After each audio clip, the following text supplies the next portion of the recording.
कोठी कौन बोबेला कोठी गाड़ी घोड़ा गला किसी शुभुए मापिला खाली अनेकंती केतबेले डंबुरु बाजुची कि नाही गला तो डंबुरु बाजिला सइला आउ कोन अछि बाजिला डंबुरु काथरे उत्पात हला गगन पवन उद्घोषित हला बुद्धि कहले कार्तिक ना मा गणेश मा आउ बापा तेरी करना ना कोन ना मारलेटी आसे भाग चारि पेटी जाक बापा जेसीबी लागिला बढिया बीएमसी महल मांगिला बढिया चारि पिठी लांग परिष्कार कर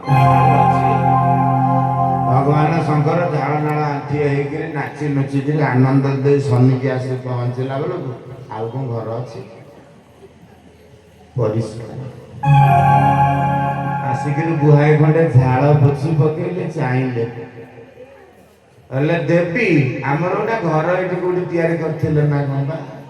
नाउ को स्वामी अछि नाउ ना परिष्कार कर दे चलो ना पिला मिसी भगवान शंकर बसिले बोले माइपी को बुद्धि रे जमा पढ़िबा कथा नै मोर मना करूछि मो कपाळ रे नाही मो जन्मटा भिकारी जीवन रे जदि मु किछि मागे अन्नपूर्णा को जोग माया को केवल ज्ञान और वैराग्य दीटा मागे आउ किछि आवश्यक नाही अन्नपूर्णे सदा पूर्णे सुंदर प्राण मधुई मोर किछि मागे ना मोर तो कपाळ रे नाही काई उतुबात हेलो एमिति काम कल ना की कथा तमे डंबुरु बजेइलो आमे मा पिला लागि कि भांगी कि बुआए गडे भांगी रुडी वर्ष वर्ष लागि तिया देइतिबा घर हम जीवन चाली गलानी ना मु को सेति पे डंबुरु बजेइथिनी ना आमे को जानिछु तमे को पे डंबुरु बजेइलो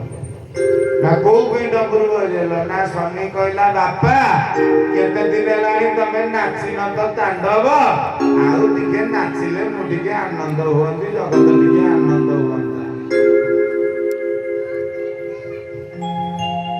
ना को कल तमे मु को करी मोरा को मन अछि तमु कहि जाइथिले डंबुरु बजेइले घर भांगी होई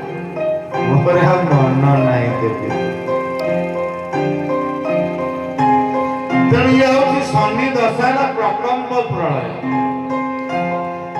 सूर्य नारायण कहते राजा दशरथ को दशरथ शनि कबल केही बंची ना तू कौन बंची युद्ध कर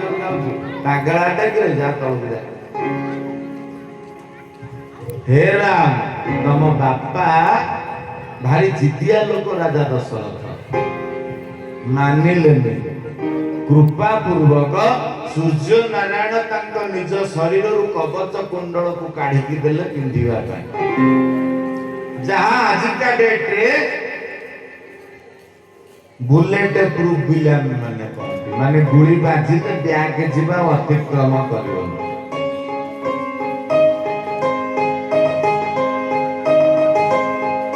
कवच कुंडल पिंधिथिबा हेतु शनि लोक को जेतबेले गले राजा दशरथ तांको सतको सत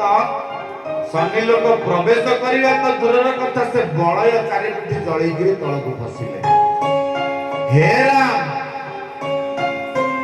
जो जगह तम बापा खसिले